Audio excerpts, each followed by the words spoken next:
मेरे ख्याल में जो है टेस्ट इतना मुश्किल नहीं होगा, केमिस्ट्री का आसान होगा। ठीक है, ओके। क्वेश्चन नंबर जो है अगर आप लोग 69 को देखें, स्ट्रेट फॉरवर्ड बातें हैं, कोई मुश्किल बातें इसमें नहीं है। आप लोग देखें क्वेश्चन नंबर 69, तो आप लोग बात सुने। क्वेश्चन नंबर 69 में अगर हम देखें तो क्वेश्चन ये है कि विच one of the following is a good base है।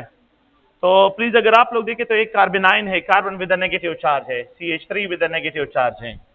और दूसरा जो है वो अगर आप लोग सोडियम हाइड्रोक्साइड है।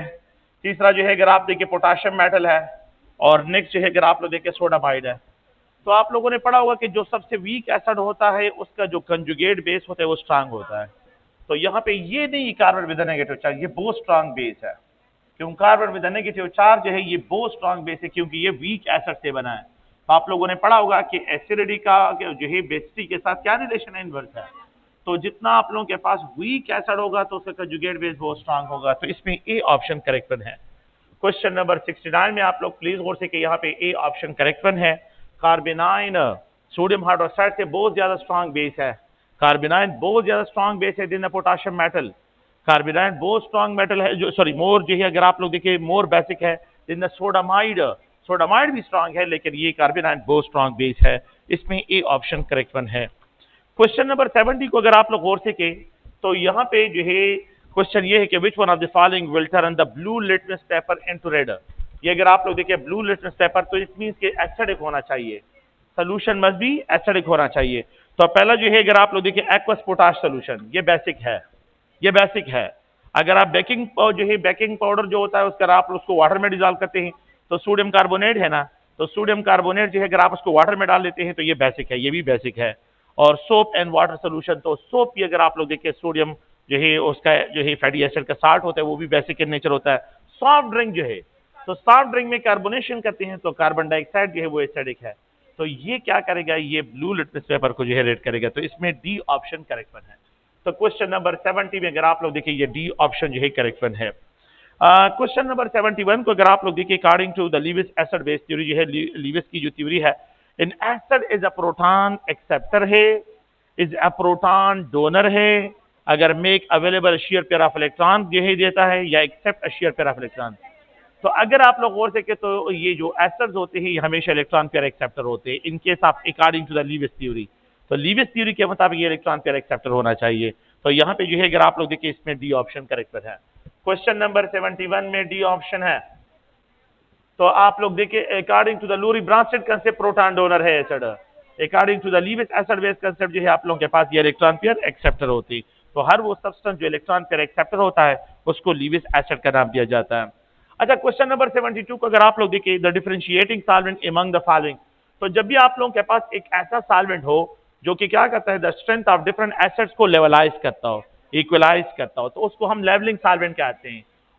जो हमें ये डिफरेंशिएट करवाता है कि कौन सा तगड़ा है कौन सा वीक है, तो उसको अगर आप लोग उसके डिफरेंशिएटिंग सॉल्वेंट कहते हैं। तो स्पेसिफिकली जो है प्रोटोजेनिक सॉल्वेंट जितने भी होते हैं, प्रोटोजेनिक सॉल्वेंट, वो हमेशा जो है डिफरेंशिएटिंग सॉल्वेंट का काम करते हैं। और जो प्रोटोफेलिक सॉल्वेंट होते हैं वो एसिड के लिए एज अ लेवलिंग सॉल्वेंट का काम करती है। तो ये प्रोटोजेनिक सॉल्वेंट अगर आप इसमें देखें तो यहाँ पे एसिडिक एसिड है, बी ऑप्शन इसमें है। तो क्वेश्चन नंबर जो है 72 में बी प्रोटोजेनिक, जो प्रोटॉन जनरेटर हो, protogenic is a differentiating solvent, protophilic is a levelling solvent. तो दो किस्म के सॉल्वेंट होते हैं, एक स्ट्रेंथ को लेवलाइज करते हैं और दूसरा स्ट्रेंथ को जो है डिफरेंशिएट करवाते हैं।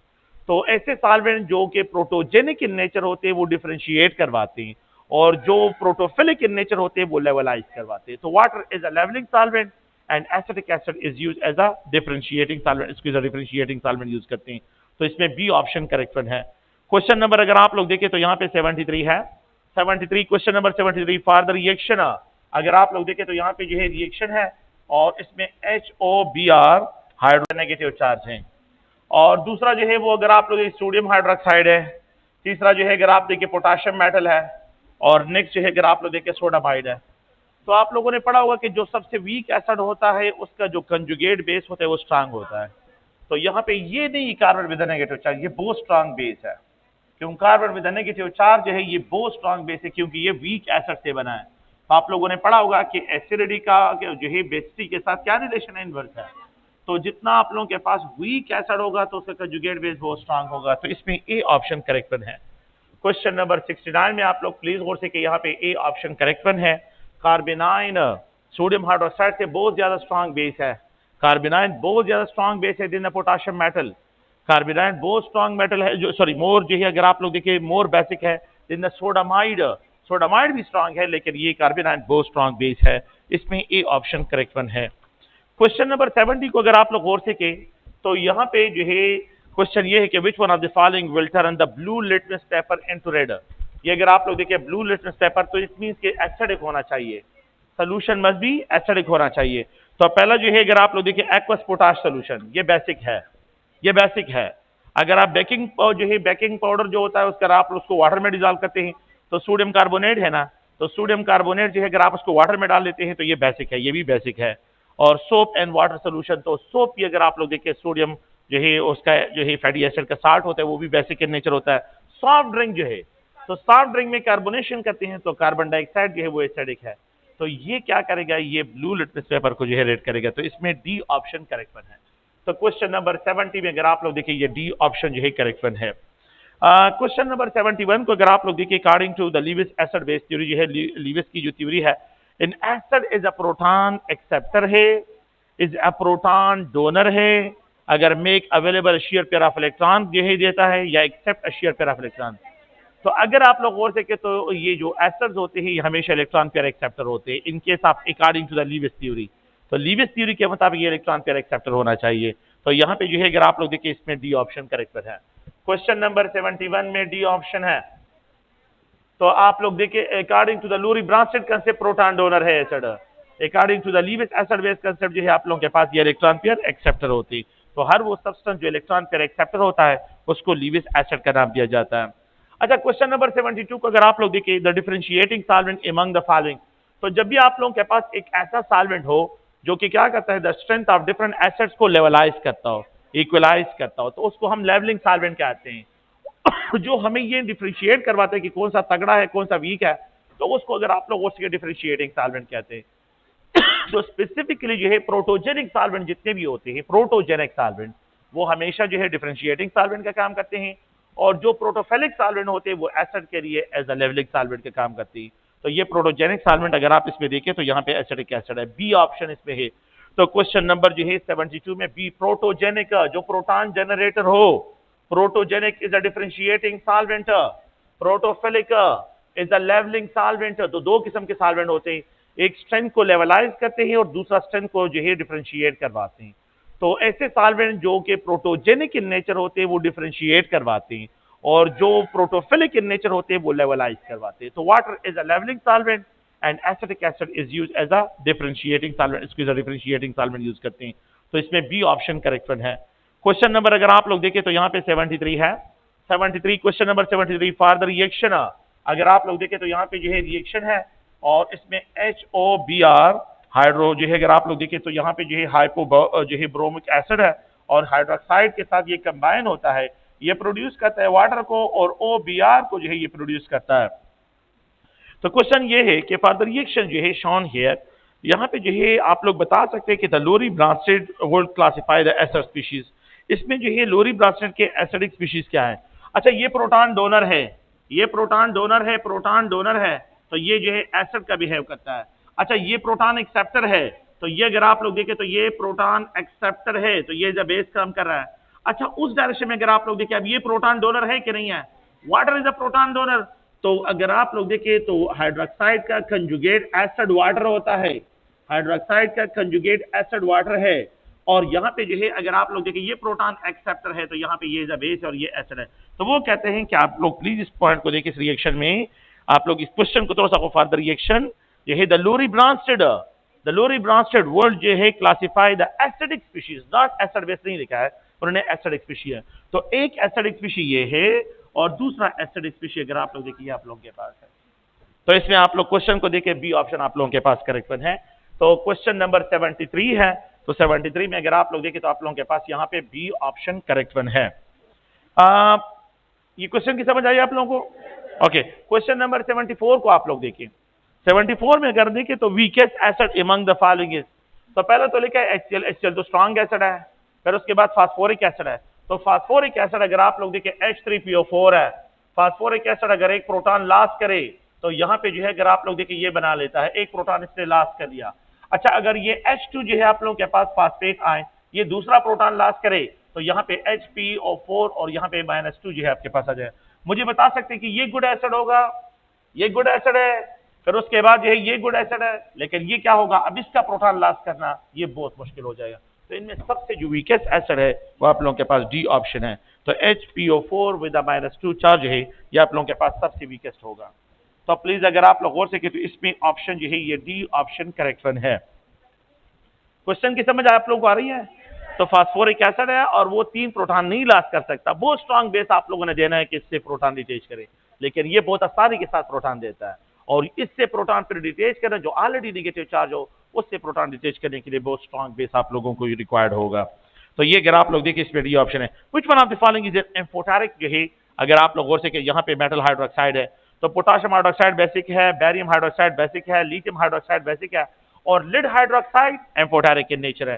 तो प्लीज अगर आप लोग देखिए क्वेश्चन नंबर 75 पे जो है सी ऑप्शन है, स्ट्रेट फॉरवर्ड क्वेश्चन है, लिड हाइड्रोक्साइड एम्फोटेरिक है। तो आप लोगों को एम्फोटेरिक ऑक्साइड देखिए बात सुनिए प्लीज, बेरिलियम हाइड्रोक्साइड, ये अगर आप लोग देखें एल्यूमिनियम हाइड्रोक्साइड, अगर आप लोग देखें ये भी एम्फोटेरिक है। अगर आप लोग यहाँ पे जर्मीनियम टेट्रा हाइड्रोक्साइड, इसके जो हाइड्रोक्साइड है ये भी एम्फोटेरिक इन नेचर है, ये एम्फोटेरिक इन नेचर है, या इनके जो ऑक्साइड होते हैं ये भी एम्फोटेरिक है। इसी तरह अगर आप स्टेनस को देखें तो स्टेनस हाइड्रोक्साइड, इसी तरह अगर आप लोग देखें यहाँ पे जो है लिड और टेट्रा नहीं है, इसका टेट्रा हाईली अनस्टेबल होता है, जो डाइहाइड्रोक्साइड इज एम्फोटेरिक इन नेचर है। तो दीज आर एम्फोटेरिक है, ये सारे हाइड्रोक्साइड जो है एम्फोटेरिक इन नेचर है। तो प्लीज अगर आप लोग देखिए इसमें सी ऑप्शन करेक्ट वन है। अच्छा, तो देखिए ये जो है ग्रुप सेकंड ए एलिमेंट, ये ग्रुप 3A एलिमेंट में और ये ग्रुप 4A एलिमेंट पे जो आप लोगों के पास एम्फोटेरिक सब्सटेंसेस है वो मैंने यहाँ पे लिखे, ये सारे जो है एम्फोटेरिक सब्सटेंसेस है। क्वेश्चन नंबर अगर आप लोग गौर से नेक्स्ट पॉइंट की तरफ अगर आप लोग आ जाएं तो इसमें जो है सी ऑप्शन 75 में सी ऑप्शन है। क्वेश्चन नंबर 76 को देखिए, which one of the following act is the Lewis acid, act is the Lewis acid. तो प्लीज अगर आप लोग देखें सल्फर ट्राइऑक्साइड, आप लोगों ने जो है देखा होगा कि सल्फर ट्राइऑक्साइड जो है जब भी आप सल्फोनेशन ऑफ बेंजीन करते हैं तो उसमें ओलियम में जो है the sulphur trioxide is a neutral, जो है ये न्यूट्रल है, लेकिन इट इज इलेक्ट्रोफाइल, ये इलेक्ट्रोफिलिक स्पीशीज है। और हर वो सब्सटेंस जो इलेक्ट्रोफिलिक इन नेचर होता है, हर वो सब्सटेंस जो इलेक्ट्रोफिलिक इन नेचर होता है वो इलेक्ट्रॉन पेयर एक्सेप्टर होता है, तो it is classified as a Lewis acid, उसको लीविस एसिड जो है क्लासिफाई करते हैं। Nitronium ion is a Lewis acid, electron deficient है, इलेक्ट्रोफाइल है। और अगर आप लोग कॉपर आयन को देखें तो कॉपर आयन मेटल जो है अगर आप लोग देखें ये +2 ऑक्सीडेशन स्टेट में, copper ion is also electron deficient, electrophilic है, ये भी इलेक्ट्रॉन पेयर एक्सेप्टर है। तो हर वो सब्सटेंस जो इलेक्ट्रॉन पेयर एक्सेप्टर होगा उसको लीविस एसिड का नाम दे। तो ऑल ऑफ देबो इसका आंसर है। तो क्वेश्चन नंबर अगर आप लोग देखें 76 पे जो है ये डी ऑप्शन करेक्ट वन है। ओके, नेक्स्ट क्वेश्चन अगर आप लोग देखिए क्वेश्चन नंबर 77, व्हिच वन, हर वो सब्सटेंस लीविस एसिड के लिए वो बात है कि जो कि इलेक्ट्रॉन पेयर एक्सेप्टर हो, इलेक्ट्रॉन चाहे वो चार्ज हो, न्यूट्रल हो या चार्ज हो, ये न्यूट्रल जो है अगर आप देखिए इलेक्ट्रोफाइल है। इसी तरह अगर आप लोग गौर से इसको भी आप लोग न्यूट्रल इलेक्ट्रोफाइल है, ये न्यूट्रल जो है लीविस एसिड है। तो लीविस एसिड चार्ज भी हो सकते हैं और न्यूट्रल भी हो सकते हैं, चार्ज भी हो सकते हैं और न्यूट्रल, ये चार्ज है और ये अगर आप देखें तो आप लोगों के पास न्यूट्रल है। तो जो भी इलेक्ट्रॉन डेफिशिएंट होगा वो लीविस एसिड का बिहेव करेगा। क्वेश्चन नंबर 77 को देखिए, which one of the following does not form an acidic salt. Hydrobromic acid strong acid है तो ये न्यूट्रल साल्ट बनाएगा। अच्छा, हाइड्रोक्लोरिक एसिड स्ट्रॉन्ग एसिड, ये न्यूट्रल साल्ट बनाता है या एसिडिक बनाएगा। और सल्फ्यूरिक एसिड भी स्ट्रॉन्ग है, लेकिन अगर आप हाइड्रोसाइनिक एसिड को देखिए ये वीक एसिड है। तो हाइड्रोसाइनिक एसिड जो है वो एसिडिक साल्ट नहीं बना सकता, वो हमेशा क्या होगा, वो बेसिक साल्ट बनाएगा, वो एसिडिक नहीं बना सकता। वीक एसिड जो है वो एसिडिक साल्ट नहीं बना सकती। तो यहाँ पे ये बाकी 3 स्ट्रॉन्ग है और ये 1 वीक है। तो जो वीक है वो बेसिक साल्ट तो बना सकता है लेकिन एसिडिक साल्ट उसका नहीं बनता। तो इसमें अगर आप लोग देखें तो यहाँ पे आप लोगों के पास बी ऑप्शन करेक्ट वन है। तो स्ट्रॉन्ग एसिड जो होते हैं, स्ट्रॉन्ग एसिड के जो साल्ट होते हैं वो अक्सर अगर स्ट्रॉन्ग एसिड को आप वीक बेस के साथ कंबाइन करते हैं तो जो साल्ट बनता है वो एसिडिक साल्ट होता है। स्ट्रॉन्ग एसिड और वीक बेस के कॉम्बिनेशन से, याद रखिए, स्ट्रॉन्ग एसिड और वीक बेस के कॉम्बिनेशन से आप लोगों के पास जो साल्ट मिलता है वो न्यूट्रल साल्ट होता है, सॉरी ये एसिडिक साल्ट होता है, ये एसिडिक साल्ट होता है। अच्छा, स्ट्रॉन्ग एसिड और स्ट्रॉन्ग बेस की कॉम्बिनेशन से जो साल्ट मिलता है वो आप लोगों के पास क्या होता है, न्यूट्रल साल्ट होता है। लेकिन अगर आपके पास वीक एसिड हो और यहाँ पे स्ट्रॉन्ग बेस हो तो फिर जो है ये बेसिक साल्ट बनाता है। तो इसके लिए अगर आप लोग देखें तो बी ऑप्शन जो है इसमें करेक्ट वन है।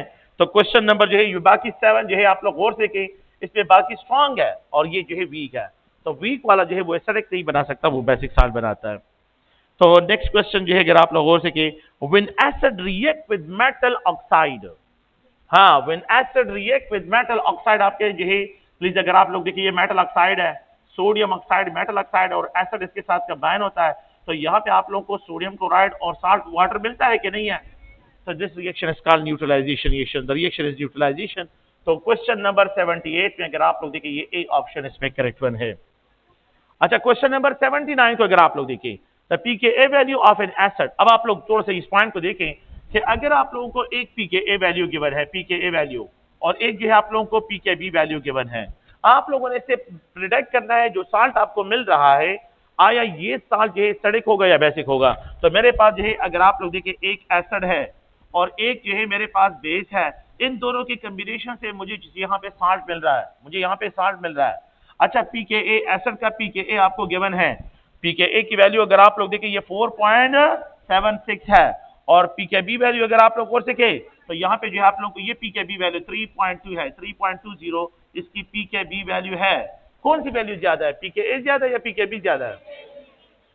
जब भी आप लोगों के पास pKa value is greater than pKb हो, याद रखिए इस पॉइंट को, तो याद रखिए वो आप लोग pKa value greater than pKb हो, तो ये साल्ट क्या होगा, बेसिक होगा। कौन सा होगा, बेसिक साल्ट होगा।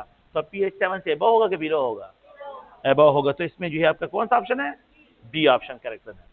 तो क्वेश्चन नंबर 78 में 79 में आपका बी ऑप्शन है। याद रखिए वीक एसिड, दोनों वीक एसिड है। अगर वीक एसिड का पीके और पीकेबी दोनों बराबर और न्यूट्रल होगा, न्यूट्रल साल्ट, समझ रहे मेरी बात को? अगर ये दोनों बराबर हो तो फिर न्यूट्रल है, अगर ये पीकेए ज्यादा हो पीकेबी वैल्यू कम हो तो बेसिक है, अगर पीकेए वैल्यू कम हो पीकेबी वैल्यू ज्यादा हो तो फिर एसिडिक साल्ट होगा। तो आप लोगों ने 3 कंडीशन है कि अगर आपके पास पीकेए वैल्यू और pKb value for the acid and base बराबर और न्यूट्रल है। अच्छा अगर आपका pKa value is greater than pKb हो तो फिर बेसिक है, और अगर आप लास्ट में please pKa value is lesser than pKb value हो तो फिर ये आप लोगों के पास एसिडिक साल्ट है। ये वीक एसिड जो है वीक एसिड और वीक बेस की कॉम्बिनेशन से आप लोगों के पास ये कंडीशन आप लोगों ने फॉलो करनी है। तो क्वेश्चन नंबर 79 में अगर आप लोग गौर से सके तो यहाँ पे आप लोगों के पास बी ऑप्शन करेक्ट वन है। समझ रहे मेरी बात को, कोई मसला तो नहीं है इसमें? अच्छा नेक्स्ट पॉइंट आप लोग थोड़ा सा गौर से देखिए, क्वेश्चन नंबर जो है अगर आप लोग 80 को देखिए, क्वेश्चन नंबर 80, तो क्वेश्चन नंबर 80 में आप लोगों को दिया गया solution having pH is equal to 4 has a hydroxide ion concentration. सुने प्लीज, अगर आप लोग ये hydroxide ion concentration directly find out करते हैं फ्रॉम pH, मुझे pH वैल्यू गिवन है और मुझे ये कहा जाए कि find out the hydroxide ion concentration, तो आप लोग क्या करें, ये 10 लेके, सुने प्लीज, और यहाँ पे जो है आप लोग ये माइनस साइन लेके pKw, और यहाँ पे जो है आप लोगों के पास क्या होगा, हाइड्रोक्स जो है pH जो वैल्यू होगी ये आप लोगों ने यहाँ पे लिखना है। ये जो है आप लोगों ने जो है हाइड्रोक्साइड आयन कंसंट्रेशन को डायरेक्टली pH से फाइंड करने के लिए अगर आपको pH की वैल्यू गिवन है तो ये उसके लिए आसान सा शॉर्टकट है कि हाइड्रोक्साइड आयन ले, आप लोग हाइड्रोक्साइड आयन कंसंट्रेशन लिखें और यहाँ पे माइनस साइन लेके pKw और माइनस pH की वैल्यू होगी। तो hydroxide ion concentration is equal to 10 minus, तो यहाँ पे ये माइनस pKw आपको पता है 14 है और यहाँ पे जो है pH क्या दिया है 4, तो आपके पास हाइड्रोक्साइड आयन की जो कंसंट्रेशन होगी वो 10⁻⁻1 आप सॉरी -10 आप लोगों के पास होगी। तो ये अगर आप लोग देखें तो ये क्वेश्चन जो है इस क्वेश्चन में सी ऑप्शन करेक्ट वन है आपका। तो क्वेश्चन नंबर 80 में सी ऑप्शन करेक्ट वन है। Amphoteric substances among the following is acetic acid, malic acid, sugar और बेरिलियम हाइड्रोक्साइड। तो बेरिलियम का हाइड्रोक्साइड हो या बेरिलियम का ऑक्साइड हो ये एम्फोटेरिक इन नेचर है। So the oxide of the beryllium हो या हाइड्रोक्साइड ऑफ द बेरिलियम हो, दोनों जो है एम्फोटेरिक इन नेचर है। तो क्वेश्चन नंबर 81 में अगर आप लोग देखें तो यहाँ पे डी ऑप्शन करेक्ट वन है। क्वेश्चन नंबर 81 में डी ऑप्शन आपका करेक्ट वन है। अच्छा एसिडिक एसिड एसिडिक है, मैलिक एसिड एसिडिक है, शुगर न्यूट्रल है और बेरिलियम ऑक्साइड जो है अगर आप लोग देखें तो ये आप लोगों के पास जो है एम्फोटेरिक इन नेचर है। If the pOH is increase from 3 to 6, अगर हम सोल्यूशन का pOH जो है वो 3 से 6 तक इंक्रीज करें तो फिर यहाँ पे इस सोल्यूशन में हाइड्रोजन आयन की कंसंट्रेशन के साथ क्या हो जाएगा। तो अगर आपके पास एक सोल्यूशन है और उसका pOH जो है इनिशियल pOH जो है वो आप लोगों के पास क्या है यहाँ पे उन्होंने लिखा है कि ये 3 है और मैंने इस पीओएच को बढ़ा दिया है and that is equal to यही यहाँ पे, तो कितना डिफरेंस आ रहा है? 3 का डिफरेंस है। 3 का डिफरेंस आ रहा है कि नहीं है? अच्छा, तो आप लोगों को ये पता होगा कि ये minus log of hydrogen ion concentration या minus log of hydroxide ion concentration है। Minus log of hydrogen ion या minus log of hydroxide ion. अच्छा, pOH of the solution is directly proportional to the acidity. जितने solution का pOH ज्यादा होगा उसकी acidity ज्यादा होगी। हाँ? इस तरह है कि नहीं है? क्योंकि ये माइनस लॉग है तो पीओएच is directly proportional to acidity and inversely proportional to basicity. अच्छा, एक सोल्यूशन का पीओएच जो है अगर वो 7 से ज्यादा, वो एसिडिक है कि बेसिक है? हाँ? एसिडिक है कि नहीं है? तो और अगर एक सोल्यूशन का पीओएच जो है वो आप लोगों के पास जो है 1 तो वो क्या होगा? बेसिक होगा कि नहीं? तो ये लो वैल्यू है और ये ज्यादा वैल्यू है। तो सोल्यूशन का पीओएच जितना ज्यादा होता है उसमें हाइड्रोजन आयन कंसंट्रेशन इंक्रीज होती जाती है। तो pH have direct relation with the hydrogen ion concentration। Acidity का मतलब क्या है? Hydrogen ion concentration. तो जब मैं pH को बढ़ा रहा हूं 3 से 6 कर रहा हूं, इसका मतलब है कि इसमें हाइड्रोजन आयन कंसंट्रेशन इंक्रीज हो रहे हैं। अच्छा, ये पावर में है कि नहीं है? तो कौन से पावर में? 10 रेज़ टू पावर, हाँ, तो अगर आप लोग देखें तो यहाँ पे ये -3 है तो 10 रेज़ टू पावर -6 पे चले जाए। हाइड्रोजन आयन की कंसंट्रेशन कितने टाइम, कितना डिफरेंस आ रहा है पावर में? 3, तो 1000 टाइम इंक्रीज हो जाएगा। 3 है ना, पावर में है ना। तो पावर में अगर आप लोग गौर से के तो यहाँ पे यही 1000 टाइम इंक्रीज होगा। तो इसमें आप लोगों के पास बी ऑप्शन है 82 में and the hydrogen ion concentration increase by, please अगर आप लोग देखें 1000 टाइम जो है ये इसमें इंक्रीज हो जाएगी। तो क्वेश्चन नंबर जो है ये 82 है और इस 82 क्वेश्चन नंबर में अगर आप लोग देखें तो यहाँ पे बी ऑप्शन आपका करेक्ट है। क्वेश्चन नंबर 83 में देखें, a buffer solution can not be prepared from the, याद रखिए बफर सोल्यूशन जितने भी होते हैं तो वो weak acid and their salt के कॉम्बिनेशन से बनते हैं या weak base and their salt के कॉम्बिनेशन से बनते हैं। लेकिन यहाँ पे जो HNO3 और सोडियम नाइट्राइड को देखें तो ये आप लोगों के पास ये स्ट्रॉन्ग एसिड और इसका साल्ट है। तो स्ट्रॉन्ग एसिड और उसके साल्ट के कॉम्बिनेशन से बफर सोल्यूशन नहीं बनते। तो ये आप लोगों के पास इसमें जो है क्या है, ये रॉन्ग है। तो अब buffer solution can not be prepare from a mixture of ammonium hydroxide, ammonium chloride, sodium carbonate, carbon बिल्कुल ठीक है, सोडियम साइनाइड, हाइड्रोजन साइनाइड बिल्कुल ठीक है, लेकिन सी ऑप्शन रॉन्ग है। तो इसमें क्वेश्चन नंबर 83 में अगर आप लोग देखें तो यहाँ पे सी ऑप्शन है। क्वेश्चन नंबर अगर आप लोग गौर से तो यहाँ पे जो है bye preparing a buffer solution of pH 6 by mixing sodium acetate and acetic acid sorry question number 84 को देखें, if the ratio of salt with the acid are decreased by 10-fold in the pH of the solution। अगर आप लोग गौर से तो यहाँ पे इसके साथ क्या हो जाएगा, ये पॉइंट थोड़ा सा आप लोग सुने। अगर आप लोग देखिए यहाँ पे जो है pH is equal to, this equation is called Henderson Hasselbalch equation है। अच्छा, यहाँ पे लॉग ऑफ साल्ट कंसंट्रेशन है और यहाँ पे अगर आप लोग देखिए डिवाइड बाय जो है एसिड कंसंट्रेशन, इन दोनों का रेशियो लॉगरिथम फॉर्म है। ये लॉग फॉर्म ऑफ जो है salt divide by acid concentration है। अच्छा, अगर इन दोनों की कंसंट्रेशन बराबर हो, अगर इन दोनों की कंसंट्रेशन बराबर हो तो फिर इन दोनों की कंसंट्रेशन, तो लॉग 1 किसके बराबर होता है? 0 के बराबर है कि नहीं है? तो इसके साथ 0 हो जाएगा। अगर साल्ट कंसंट्रेशन और आप लोगों के पास जो है बात सुनिए प्लीज, एसिड कंसंट्रेशन दोनों बराबर हो तो दोनों का रेशियो 1 के बराबर आ जाएगा।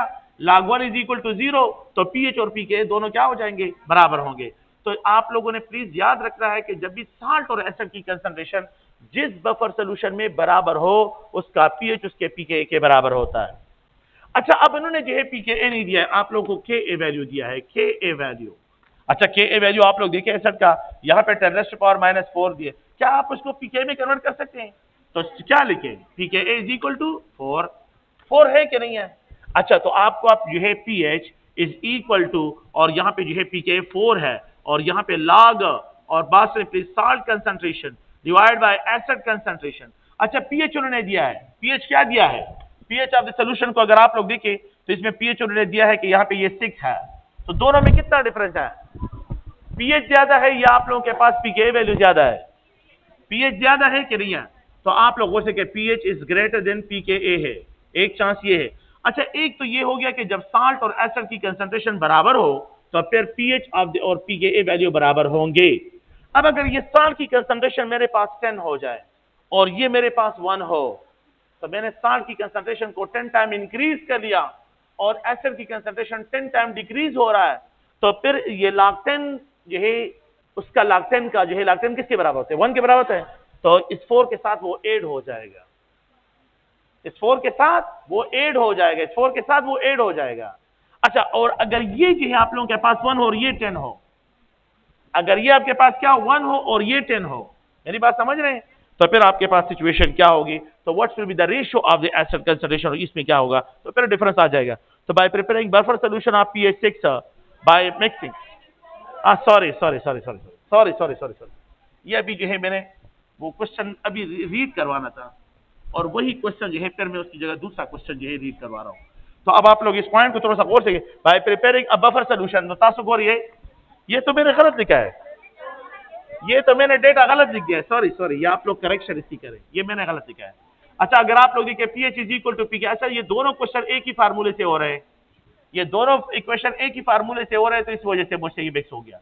1 मोलर है तो यहाँ पे pH will be equal to pKa and plus log 10 is equal to 1, ये इसके साथ ऐड हो रहा है। अच्छा, ये किसकी कंसंट्रेशन है, ये साल्ट की 10, और ये किसकी कंसंट्रेशन है, एसिड, ये 10:1 के साथ कॉम्बिनेशन है। अच्छा, pH is equal to pKa, ये पॉइंट गौर से सुने, और यहाँ पे जो है अगर आप देखिए यहाँ पे ये log है, अगर ये 1 मोलर हो जाए और ये आप लोगों के पास 10 हो जाए, तो यहाँ पे pH is equal to pKa, तो ये पावर में आ जाए कि नहीं ऊपर, तो ये माइनस में आ जाएगा। तो अब आप लोग देखिए log 10 जो है अगर आप प्लस, और यहाँ पे ये log है 10⁻⁻1, तो पावर के रूल ये है कि पावर पहले आ जाता है, तो pH will be equal to pKa -1, और यहाँ पे जो है log 10 1 के बराबर होता है, वो तो 1 के।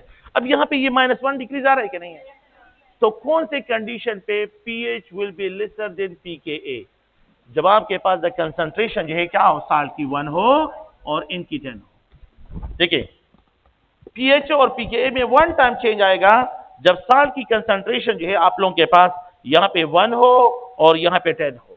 अच्छा, यहाँ पे 1 टाइम डिक्रीज आ रहा है, pH 1 टाइम कम, pKa वैल्यू ज्यादा, और अगर ये 10 और ये 1 हो, तो फिर जो है आपके पास pH 1 टाइम इंक्रीज होगा then the pKa value.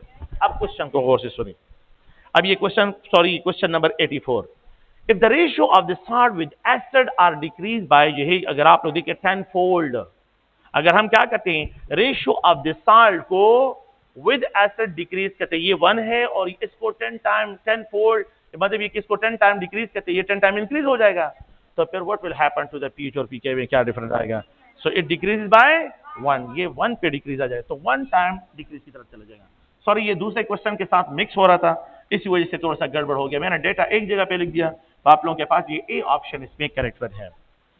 Question number 85 भी यही है, क्वेश्चन नंबर 85 भी यही है, अगर आपके पास pH और pKa में 1 टाइम डिफरेंस हो तो इसका मतलब 1:10 रेशियो के साथ कॉम्बिनेशन है।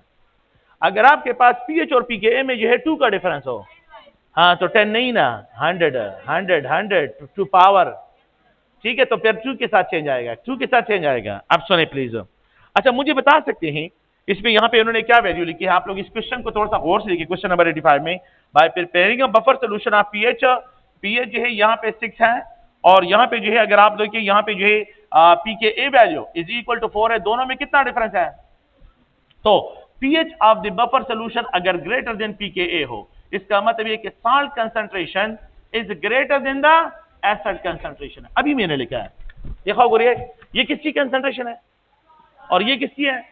अच्छा, अगर साल्ट की कंसंट्रेशन ज्यादा हो तो pH ज्यादा है कि pKa ज्यादा है, ये दोनों समअप हो रहे हैं, ये दोनों समअप हो रहे हैं, तो यहाँ पे दोनों का सब, तो pH इज ग्रेटर देन, तो जब भी salt concentration is greater then acid तो फिर pH इज ग्रेटर देन, तो मुझे बताया 6 ज्यादा है या 4 ज्यादा है, 6 ज्यादा है।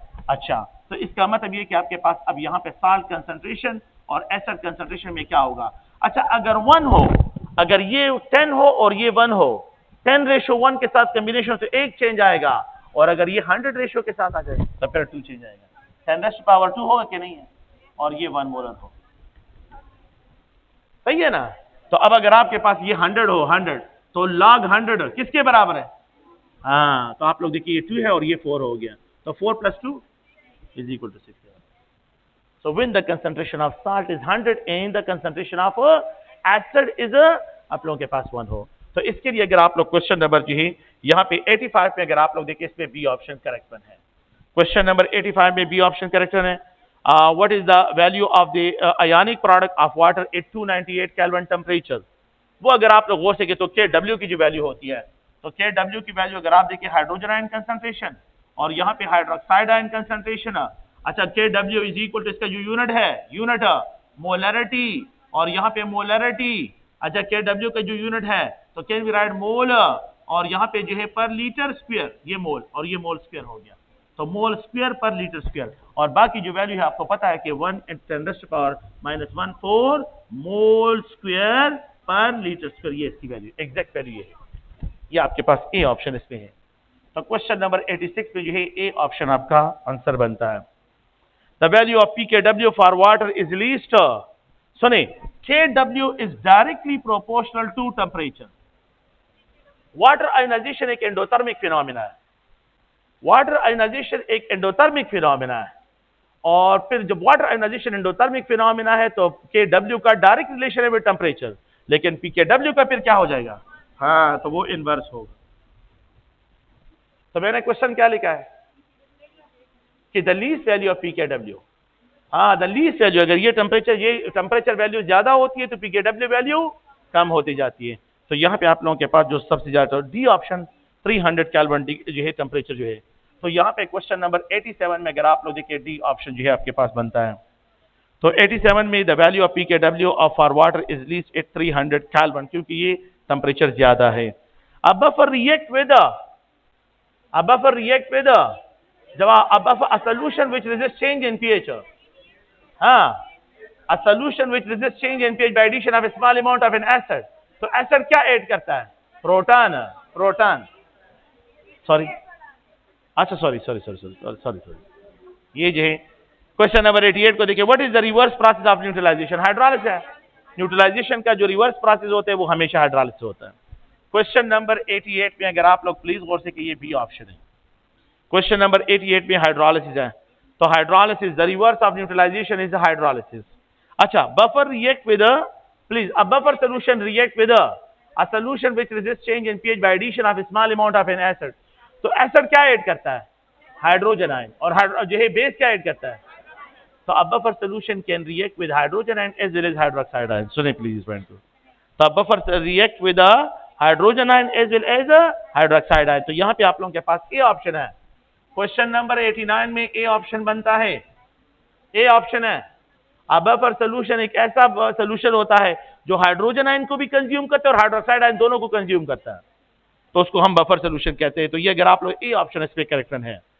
क्वेश्चन नंबर 90 को देखें, which one of the following statement is wrong and correct statement है, the rate of reaction decreases with the passage of time, the rate of reaction change when the temperature value change, the rate of reaction increase with the increase of concentration of reactant, or the rate of reaction is same at any instant during the तो वो हर time जो है constant नहीं रहता, same नहीं रहता, वो change होता जाता है विद पैसेज ऑफ टाइम, तो इसमें डी ऑप्शन है। क्वेश्चन नंबर 90 में अगर आप लोग देखें डी ऑप्शन जो है इसमें करेक्ट वन है। क्वेश्चन नंबर जो है अगर आप लोग देखें 91, which one of the following salt is derived from the week base and strong acid, हाँ सुनिए प्लीज, सोडियम साइनाइड, मैंने लिखा है क्वेश्चन कि जो वीक बेस है तो सोडियम हाइड्रोक्साइड स्ट्रॉन्ग बेस है, ये है स्ट्रॉन्ग बेस और वीक एसिड के कॉम्बिनेशन से सोडियम साइनाइड बना हुआ है। पोटाशियम परक्लोराइड स्ट्रॉन्ग बेस और स्ट्रॉन्ग एसिड के कॉम्बिनेशन से बना है। बेरियम सल्फेट स्ट्रॉन्ग बेस और स्ट्रॉन्ग एसिड के कॉम्बिनेशन से बना है, लेकिन magnesium sulphate, magnesium hydroxide weak base है और सल्फ्यूरिक एसिड स्ट्रॉन्ग बेस है, तो ये डी ऑप्शन इसमें है। क्वेश्चन नंबर 91 में अगर आप लोग देखें इसमें भी डी ऑप्शन है। अच्छा अब ये क्वेश्चन की तरफ आते हैं कि ये क्वेश्चन में आप लोगों ने क्या गुल खिलाए हैं, तो ये रेट है, इसको रिमूव कर लो ये वाला पार्ट।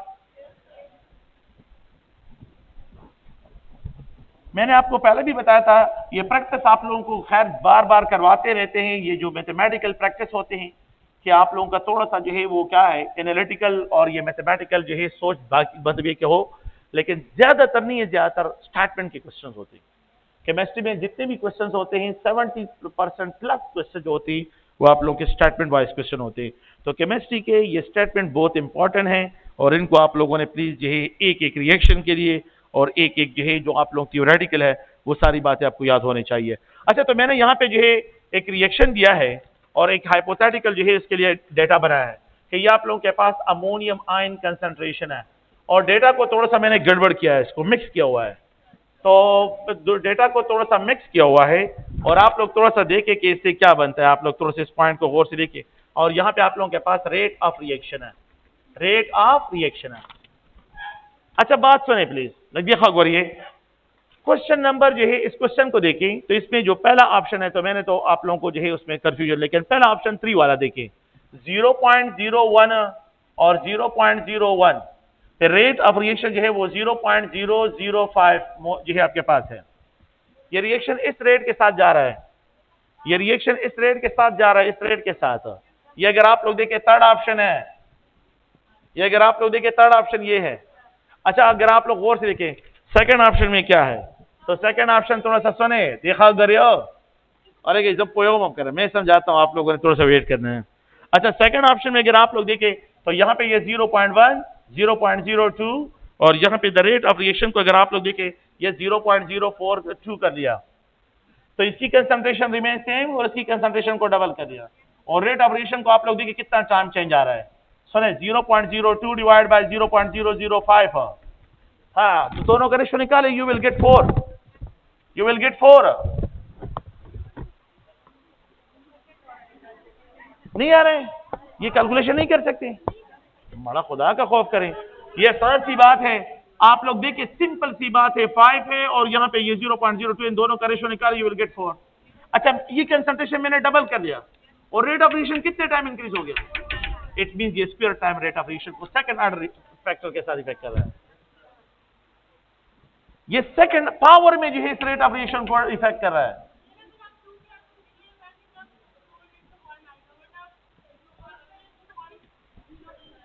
किस तरह 0.0 में आएगा, चलिए आप थोड़ा सा कर ले, आप थोड़ा सा कर ले, खैर कैलकुलेटर निकाल ले, थोड़ा सा कैलकुलेटर, खैर है बड़ा ये आसान है, बस सिर्फ आप लोगों को जो है पजल करने का है। 0.02 डिवाइड बाय 0.005 क्या रहा है,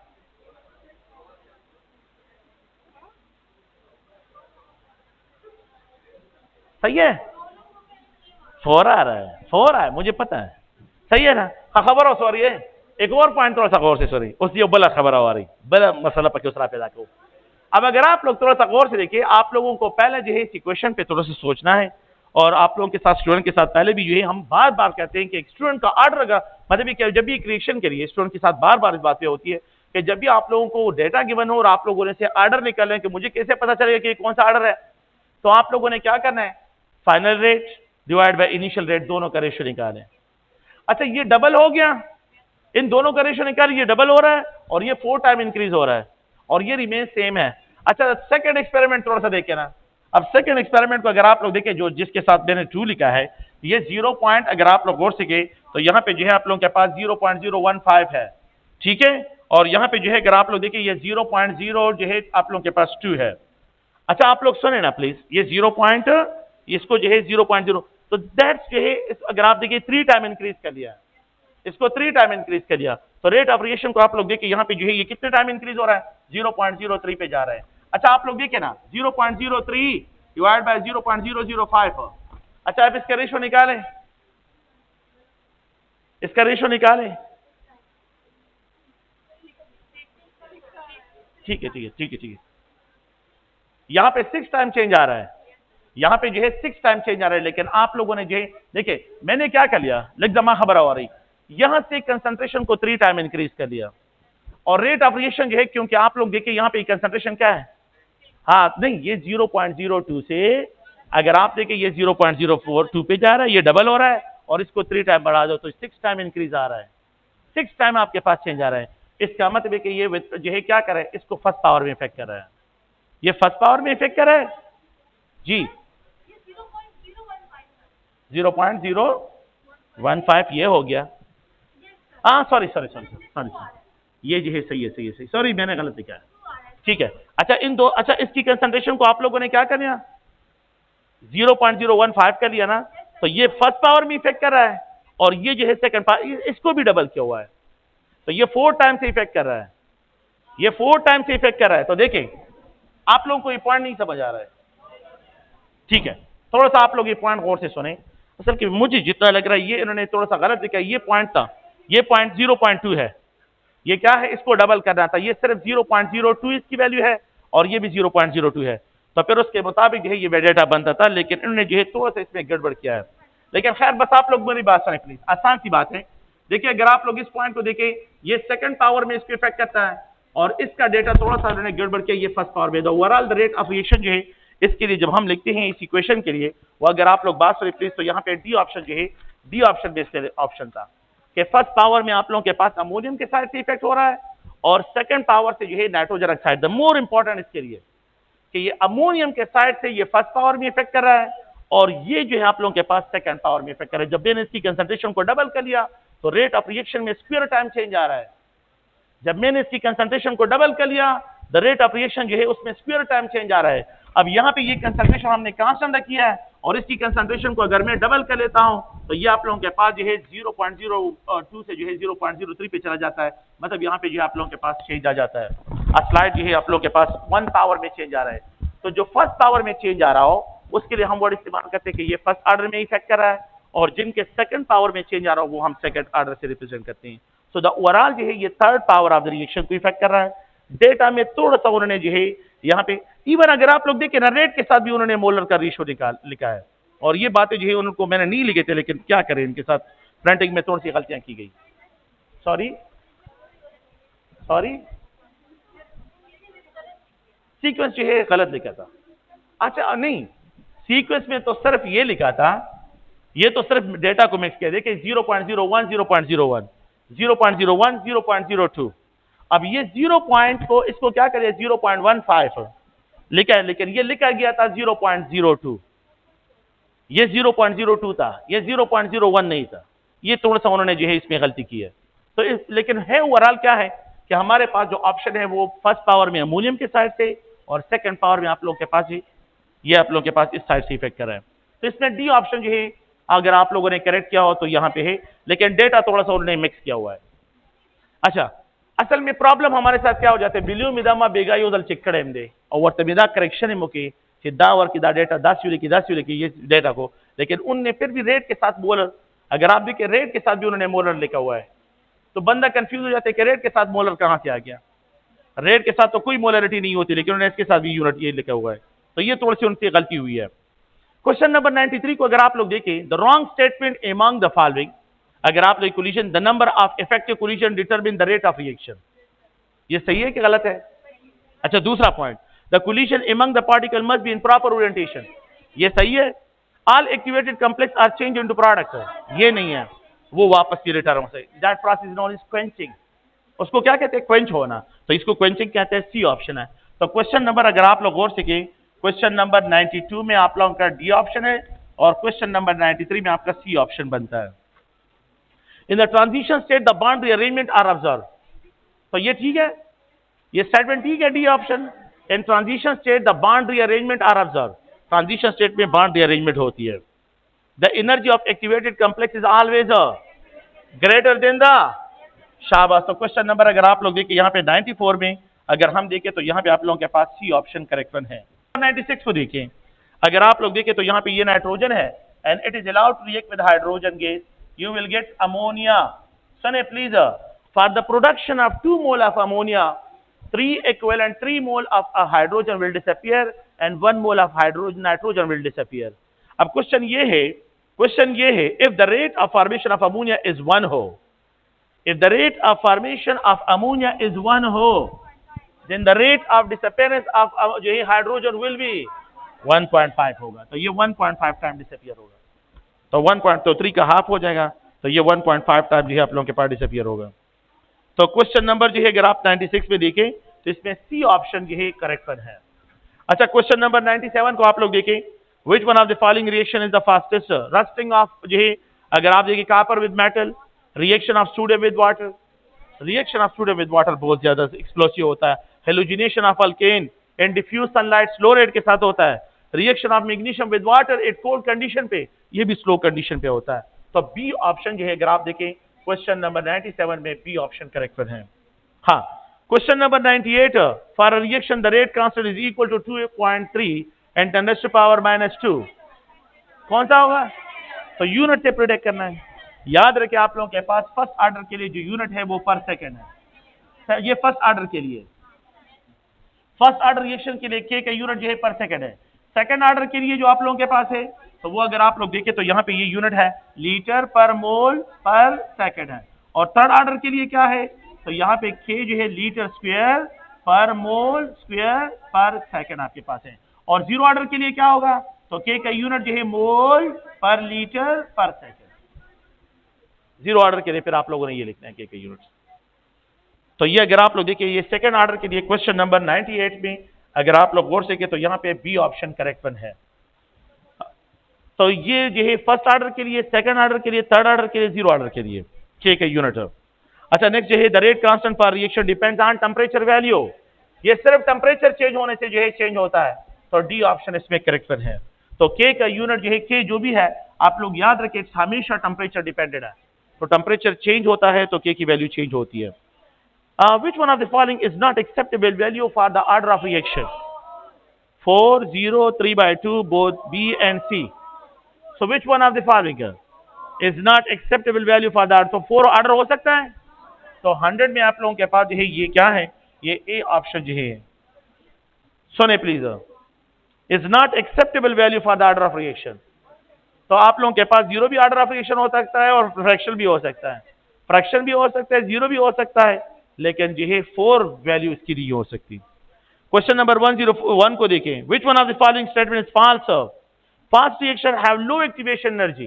ठीक है, जितने आप लोगों के पास रिएक्शन फास्टेस्ट होते हैं तो उनकी एक्टिवेशन एनर्जी लो होती है। With the rise of temperature the rate of reaction decreases for exothermic reaction. ठीक है, zinc dust react with the fast rate in the rod of zinc and the rate of reaction increase with the passage of time. तो question number 101 में अगर आप लोग देखें तो यहाँ पे जो है आप लोगों के पास क्या होता है डी ऑप्शन ये रॉन्ग स्टेटमेंट है, रॉन्ग स्टेटमेंट है। क्वेश्चन नंबर 102 को देखिए। If the rate of reaction for the reaction is, यहाँ पे दिया है फेरिक क्लोराइड के रिस्पेक्ट से फर्स्ट ऑर्डर है, पोटाशियम आयोडाइड के रिस्पेक्ट से सेकंड ऑर्डर है, ओवरऑल थर्ड ऑर्डर काइनेटिक्स हो गया। And if the ferric chloride concentration are present in large excess then the order of reaction with respect to ferric chloride is zero, zero होगा। तो जब आपने large access ले लिया तो उसके रिस्पेक्ट से जो है जीरो हो जाएगा। तो यहाँ पे with respect to ferric chloride ये आप लोगों के पास जीरो ऑर्डर होगा, तो इसमें ए ऑप्शन है। क्वेश्चन नंबर 103 को देखें। Incorrect statement among the following is, incorrect statement among the following is the order of reaction can be determined by experiment. The order of reaction is always equal to the sum of the power of the molar concentration term in the rate equation. The order of reaction can be negative और the order of reaction is the sum of the stoichiometric coefficient. नहीं है ना, तो ये D option जो है आप लोगों के पास है। क्वेश्चन नंबर 103 में डी ऑप्शन है।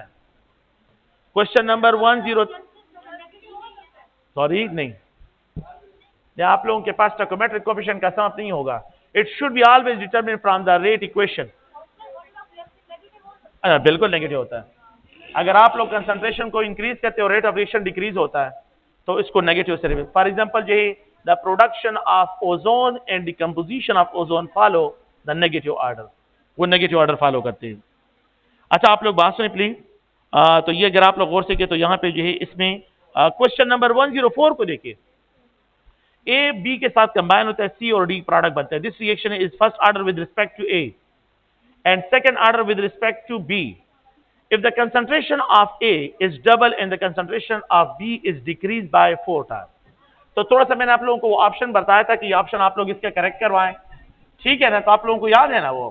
तो अगर आप देखें तो यहाँ पे ये ए है और यहाँ पे ये बी है। विद रिस्पेक्ट टू बी ये फर्स्ट ऑर्डर सेकंड ऑर्डर है, with respect to A first order है, और यहाँ पे रेट ऑफ रिएक्शन है, रेट ऑफ रिएक्शन ये रेट इक्वेशन है। अच्छा अगर आपके पास ये फॉर एग्जाम्पल ये रेट ऑफ रिएक्शन एक्स है, ये अगर आप देखें 0.1 है फॉर एग्जाम्पल, और यहाँ पे ये 0.1 और रेट क्या है एक्स रेट के साथ रिएक्शन प्रोसीड कर रहा है। If the concentration of A is double, अगर हम क्या कहते हैं डबल, तो रेट क्या हो जाएगा 2 टाइम इंक्रीज हो जाएगा नहीं है, क्योंकि ये फर्स्ट पावर में चेंज आ रहा है तो यहाँ पे ये 2x हो जाएगा। अच्छा if the concentration of B is double, हाँ तो ये 0.1 और इसको 0.2 कर लो, तो यहाँ पे ये स्क्वायर है ना, तो ये 4x हो जाएगा, 4x हो जाएगा। समझ रहे मेरी बात को। अगर मैं इस कंसंट्रेशन को डबल कर लेता हूँ और इसकी कंसंट्रेशन को 4 टाइम जो है क्या कर लेता हूँ डिक्रीज की तरफ, चले फॉर एग्जांपल आप लोग 1 भी लिख सकते हैं कि आपके लिए आसानी हो। 1 है, अगर इसको डबल करो और इसको 4 टाइम डिक्रीज करो, इसको डिक्रीज करें 1/4 टाइम, 1/4 टाइम मैंने इसको डिक्रीज करें, लेकिन यहाँ पे तो क्या है सेकंड पावर में, तो 16 टाइम जो आपके पास विद रिस्पेक्ट टू ये डिक्रीज हो जाएगा और विद रिस्पेक्ट टू ये 2 टाइम इंक्रीज हो जाएगा और 16 टाइम जो है तो ओवरऑल क्या होगा, ओवरऑल जो है आपके पास ये 16 तो 1/8 टाइम डिक्रीज की तरफ चला जाएगा, 1/8 टाइम डिक्रीज की तरफ चला जाएगा। तो इसमें अगर आप लोग देखें तो इसमें डी ऑप्शन जो है जिसमें मैंने बताया था 8 टाइम डिक्रीज है, 6 नहीं है 8 टाइम है, ये 8 टाइम डिक्रीज की तरफ चला जाएगा, तो ये 8 टाइम डिक्रीज की तरफ चला जाएगा। क्वेश्चन नंबर जो है 105, the molarity of 18% glucose solution. सुनिए प्लीज, अगर आप 1 मोल ऑफ ग्लूकोज लेते हैं that is equal to 180 gram and if it is present in 1000 ml of solution, अगर ये 1000 ml ऑफ सोल्यूशन में प्रेजेंट हो, it is described as a 1 molar solution. ये क्या कहलाएगा, 1 मोलर सोल्यूशन है। हाँ, अब अगर आप लोग देखिए, अगर मैं इस तरह करूं कि ये क्रॉस करूं ये क्रॉस करूं, तो 18 ग्राम जो है अगर ये 100 ml में प्रेजेंट हो, ये 18% नहीं है। If 18 gram of solute present in 100 ml of solution, it is called 18% है कि नहीं है? It is also 1 molar concentration. तो 18% शुगर जो है का glucose solution is 1 molar solution है कि नहीं? मसला होगा सालवी कमा देखा गोरिए 18% का मतलब क्या है? 18% का मतलब क्या है कि 18 gram of sugar are present in 100 ml of solution. अच्छा, आप क्या करें, इसको मोलरिटी में कन्वर्ट करें। 18% का मतलब ये है ना कि 18 gram of solute is present in 100 ml, तो मोलरिटी को आप लोग फाइंड करते हैं तो mass of a substance, mass of glucose divide by molar mass. मैंने तो आसान जल्दी जो है इसको सॉल्व कर दिया, लेकिन आप लोगों ने जो कन्वेंशन मेथड यूज करना है, जो आप लोग जो है मेरे ख्याल में मैट्रिक्स से पढ़ रहे हैं, वो ये है फार्मूला के फार्मूले में पुट करें। तो फार्मूले में पुट करना है तो 18 gram divide by molar mass 180 ग्राम। अच्छा, वॉल्यूम कितना है, 100 ml है। अच्छा, यहाँ पे 1000, ये 100 ml, 18 ग्राम प्रेजेंट 100 ml, ये इसके साथ क्रॉस हो जाएगा, ये इसके साथ क्रॉस हो जाएगा। अगर आप लोग देखिए 18 ग्राम है, ये इसके साथ तो क्या रह जाएगा, हाँ 1 मोलर हो जाएगा। मैंने आसान तरीके से ये कि 1 mole means 180 gram present in 1000 ml of solution, 1000 ml of solution. मैंने 1 डेसिमल यहाँ पे ये 0 रिमूव कर दे तो 18 के present 100, it is also equal to 1, वही कंसंट्रेशन। तो ये आप लोग के पास तो परसेंटेज को कन्वर्ट करने के लिए आसान सा तरीका ये है। तो अगर आप लोग गौर से तो ये 1 मोलर डी ऑप्शन है। क्वेश्चन नंबर 104 में आपके पास कौन सा ऑप्शन है, डी ऑप्शन जो है इसमें आता है। क्वेश्चन नंबर 105 की तरफ अगर आप लोग आ जाएं, ये तो हो गया। अच्छा, ये क्वेश्चन नंबर क्वेश्चन नंबर 104 में जो आप लोगों का ऑप्शन बनता है वो भी डी है। क्वेश्चन नंबर 105 का भी अगर आप लोग देखिए इसका भी डी ऑप्शन बनता है। और क्वेश्चन नंबर 106 की तरफ आते हैं, एक 1% है, 100 ppm है और 800 ppb है और 1000 ppt है। तो विच one of the following is more concentrated, 1%। 1% percentage वाला मोर कंसंट्रेटेड यूनिट है, तो 1%। तो क्वेश्चन जो है इसमें ए ऑप्शन जो है तो 1%। तो आप लोगों ने प्लीज ध्यान में रखना है कि 1%, तो 1 gram of solute present in 100 gram of the solution, ये 1% बनता है, मोर कंसंट्रेटेड है। It critical solution temperature the percentage composition of water phenol mixture is equal to, याद रखिए जब सॉल्यूशन का मिक्सचर आप लोग देखते हैं फोर्स का हिस्सा है तो 66% इसमें वाटर होता है और 34% इसमें जो है फिनोल प्रेजेंट होता है। इसमें सी ऑप्शन है, तो यहाँ पे सॉरी बी ऑप्शन है। तो यहाँ पे क्वेश्चन नंबर 107 में अगर आप लोग देखें बी ऑप्शन यहाँ पे बनता है, 66% इसमें वाटर होता है और 34% इसमें फिनोल है। तो ये अगर आप लोग देखें तो इसमें बी ऑप्शन है। द क्वेश्चन नंबर 108 को देखें, question number 108, the stability of colloid depends on the solvation Brownian motion and optical properties, both A and B पे डिपेंड करता है। जितना आप लोगों के पास ब्राउनियन मोशन ज्यादा होगा, रिडक्शन ऑफ द ग्रेविटी कम होगा, तो पार्टिकल सस्पेंडेड ही रहेंगे, और जितनी प्रॉपर सॉल्वेशन होगी तो पार्टिकल यही कोलाइडल फॉर्म में रहेंगे। तो the stability of colloid depends on the solvation and Brownian motion, दोनों पे इफेक्ट करता है। तो ये अगर आप लोग इसमें क्वेश्चन नंबर जो है, क्वेश्चन नंबर कौन सा है, 108 है, इसमें डी ऑप्शन करेक्शन है, डी ऑप्शन करेक्शन है। Question number 109, consider the following pair of liquid which pair are miscible, benzene toluene के साथ मिक्सेबल है, बिल्कुल है, दोनों नॉन पोलर है। वाटर मिथानॉल के साथ मिक्सेबल है, बिल्कुल कंप्लीट इमिसेबल है, कंप्लीट इमिसेबल है। और वाटर कार्बन टेट्राक्लोराइड के साथ मिक्स होता है, नहीं होता है।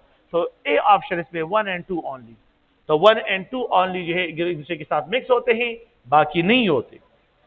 आप लोग समझ रहे हैं? तो आप लोग प्लीज गौर से कि 1 and 2 ऑप्शन इस पे करेक्ट है। अच्छा, the vapour pressure of solution containing urea is directly proportional to, हाँ, vapour pressure of the solution is directly proportional to the mole fraction of solvent या सॉल्यूट, सॉल्वेंट जितना ज्यादा होगा तो वेपर प्रेशर इंक्रीज है, solute का नहीं है। यूरिया तो नॉन वोलेटाइल है, सॉल्वेंट के मोल फ्रैक्शन के साथ इसका डायरेक्ट रिलेशन है। तो यहाँ पे जो है आप लोगों ने याद रखना है कि आप लोगों के पास ये सॉल्वेंट होना चाहिए, सॉल्वेंट। तो ये सॉल्वेंट है, राउट्स लॉ है, आप लोगों ने जो है पढ़ा होगा। क्वेश्चन नंबर 110 में जो है डी ऑप्शन है। क्वेश्चन नंबर 111 में reversible colloid among the following is starch water. Starch को अगर आप वाटर के साथ मिक्स करते हैं तो ये रिवर्सिबल कोलाइड बनाते हैं, बिल्कुल ठीक है। अच्छा, प्रोटीन वाटर के साथ बिल्कुल रिवर्सिबल कोलाइड है, लेकिन मिल्क जो है रिवर्सिबल कोलाइड नहीं है। तो इसमें ए एंड बी जो है, तो क्वेश्चन नंबर 111 में आपके पास डी ऑप्शन करेक्ट है। मिल्क इज इरिवर्सिबल कोलाइड है। मिल्क को अगर आप लोग बॉयल करते हैं और वो फेट्स ऊपर आ जाते हैं, फिर वो दोबारा डिसॉल्व नहीं होते। तो इसमें डी ऑप्शन है। The freezing point of A given solution will be decrease if the concentration of the solution increase, surface area increase, या pressure of the liquid surface increase, or all of the above? नहीं, सिर्फ यही concentration, सिर्फ concentration जितना ज्यादा होगा freezing point इतना कम होगा। याद रखिए, प्रेशर का कोई इफेक्ट नहीं है। लिक्विड में प्रेशर का क्या इफेक्ट है? कुछ नहीं होता। Freezing point depression is only dependent on concentration. जितना सोल्यूशन कंसंट्रेटेड होगा फ्रीजिंग पॉइंट इतना लोअर होगा। वो आइसक्रीम की एग्जांपल, अगर आप लोग रात को आइसक्रीम लेके आते, कुछ खा लेते और फिर बाकी जो है रेफ्रिजरेटर में रख देते, तो आप लोगों ने सुबह के टाइम देखा होगा वो मेल्टेड होता है, वो सोल्यूशन होता है। तो उसके लिए आपने इस टेम्परेचर को कम करना होता है। तो याद रखिए, जितना कंसंट्रेटेड सोल्यूशन होगा उसका फ्रीजिंग पॉइंट इतना लोअर होता जाएगा। तो यहाँ पे जो है आप लोग ए ऑप्शन है। क्वेश्चन नंबर 112 में आप लोगों के पास ए ऑप्शन बनता है। क्वेश्चन नंबर 113 में which condition hold for ideal solution? So the change in volume। देखिए, आइडियल कंडीशन, आइडियल सोल्यूशन की बात कर रहा हूं। तो आइडियल सोल्यूशन वो होते हैं जिसमें चेंज इन वॉल्यूम जीरो हो, जो कि राउट्स लॉ को फॉलो करे, वो सोल्यूशन आइडियल होते हैं जो राउट्स लॉ को फॉलो करे, जिसमें चेंज वॉल्यूम जो जीरो हो, जिसमें change of enthalpy of solution zero हो, और जिसमें attractive forces A B interaction और यहाँ पे A interaction, B B interaction, ये सारे इक्वल हो, वो आइडियल होंगे। तो जिसका एंथैल्पी ऑफ सोल्यूशन जीरो है वो आइडियल है। सुने प्लीज स्टेटमेंट को देखिए। Change in volume is non zero होना चाहिए। दूसरा point, change in enthalpy is non zero होना चाहिए, गलत है। और द नेक्स्ट है change in enthalpy is zero, ये सही है। तो ये अगर आप देखिए आइडियल सोल्यूशन के लिए कंडीशन है। तो क्वेश्चन नंबर 113 में आप लोगों के पास सी ऑप्शन है।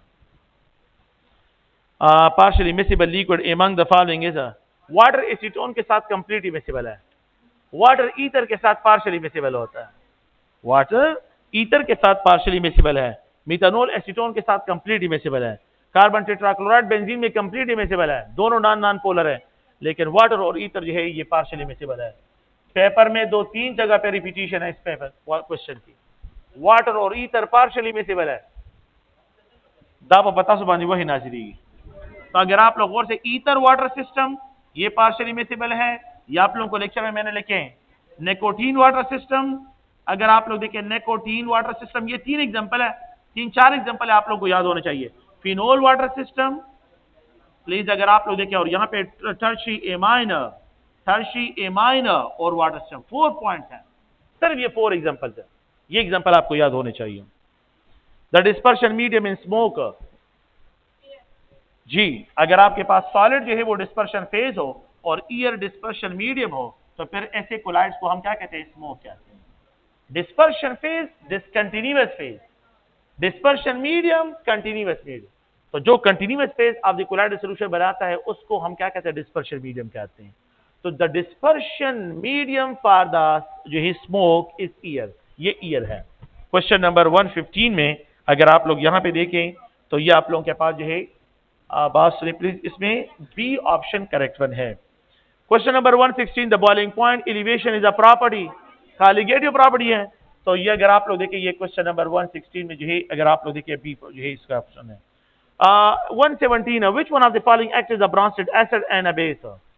हाँ सही है, बाइकार्बोनेट। तो बाइकार्बोनेट को अगर आप लोग देखिए, ये बाइकार्बोनेट है, तो बाइकार्बोनेट को अगर आप लोग देखिए तो यहाँ पे इस केस में बाइकार्बोनेट में अगर आप लोग देखिए, इस केस में आप लोगों के पास इस साइड से ये प्रोटॉन एक्सेप्टर है और इस साइड से ये प्रोटॉन डोनर है। तो इस साइड से बेस और इस साइड से एसिड काम कर रहे हैं। तो इसमें अगर आप लोग गौर से तो सी ऑप्शन इसमें करेक्ट बना है। क्वेश्चन नंबर 117 में सी ऑप्शन है। क्वेश्चन नंबर 117 में सी ऑप्शन है। क्वेश्चन नंबर 118 में how does the solubility of gas vary with the pressure? Increase होती है, जितना प्रेशर इंक्रीज करते हैं the solubility of gases increase होते हैं। So there is a direct relation between the concentration of gases with the applied pressure. External pressure के साथ इसका डायरेक्ट रिलेशन है। तो जितना प्रेशर इंक्रीज करते हैं सॉल्युबिलिटी ऑफ गैसेस इंक्रीज होती है। तो क्वेश्चन नंबर 118 में ए ऑप्शन है। क्वेश्चन नंबर जो है 119 में one half factor please colloidal solution बनाते हैं और उसकी बात करते हैं। तो स्ट्रोंशियम हाइड्रोक्साइड कितने आयंस बनाता है? हाँ कितने आयंस बनाता है? ग्लूकोज सॉरी शुगर वाटर में कितने आयन बनाता है? एक ही पार्टिकल बनाता है। अच्छा K3PO4 और अगर आप लोग गौर से यहाँ पे HNO3 है, अगर आप इसको वाटर में डिसॉल्व करें तो ये 3 आयन, एक स्ट्रोंशियम और 2 हाइड्रोक्साइड, एक स्ट्रोंशियम आयन और 2 हाइड्रोक्साइड, टोटल कितने हो गए? 3। अच्छा शुगर वाटर में आयोनाइज होता है, ये एक पार्टिकल जनरेट करता है। अच्छा 3 पोटाशियम और एक फास्फेट, कितने हो गए? 4। अच्छा एक हाइड्रोजन और एक आप लोगों के पास नाइट्रेट आयन, तो यहाँ पे 2 हो गए, यहाँ पे 4 हो गए, यहाँ पे 1 हो गया और यहाँ पे 3 है। इनको हम आयोनाइजेशन को आयोनाइज कितने पार्टिकल बन रहे, वन हाफ फैक्टर कहते हैं। तो आप लोगों ने यही कॉलिगेटिव प्रॉपर्टी में इलेक्ट्रोलाइट की बात सुनी होगी कि जब इलेक्ट्रोलाइट अप्लाई करते हैं तो ये 3 पार्टिकल, ये 1 पार्टिकल, ये 4 पार्टिकल, ये 2 पार्टिकल, तो वन हाफ फैक्टर जो है अगर आप देखें तो सी ऑप्शन इस पे है। क्वेश्चन नंबर जी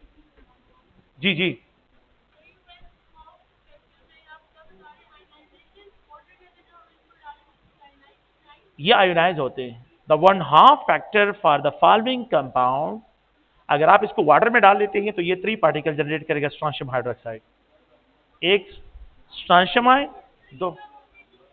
ये टर्म जो है colloidal solution sorry colligative properties में है।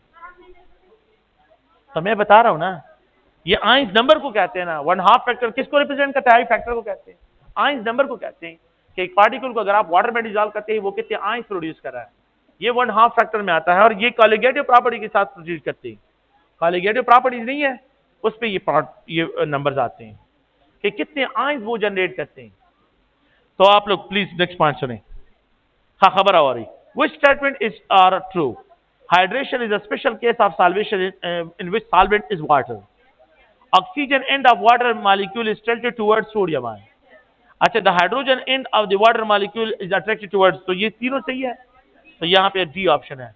तो क्वेश्चन नंबर 120 में अगर आप लोग देखें डी ऑप्शन है। क्वेश्चन नंबर 120 में डी ऑप्शन है। क्वेश्चन नंबर 121 में which one of the following conjugate base is more stable? Which one of the following? तो जो गुड एसिड होगा उसका जो कंजुगेट बेस होगा वो स्टेबल होगा। जो गुड एसिड होगा तो इसमें सबसे गुड एसिड फार्मिक एसिड है। तो formic acid format ion produce करेगा कि नहीं है? तो ये मिथेनोएट आयन जो है मोर स्टेबल होगा। तो यहाँ पे जो है सी ऑप्शन है, क्योंकि hydrogen is not a good donor.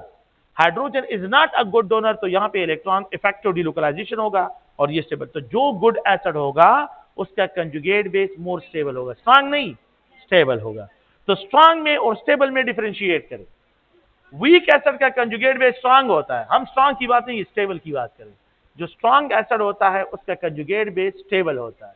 तो स्टेबिलिटी एक टर्मिनोलॉजी है और स्ट्रेंथ जो है दूसरी टर्मिनोलॉजी है। तो इन दोनों में डिफरेंशिएट करें। तो इसमें सी ऑप्शन है। Which one of the following is a good base? Sodium hydroxide, calcium hydroxide, barium hydroxide या sodium metal? Sodium metal. Sodium metal is more basic. Sodium metal is more basic than the sodium hydroxide. Sodium metal is more basic than the sodium hydroxide.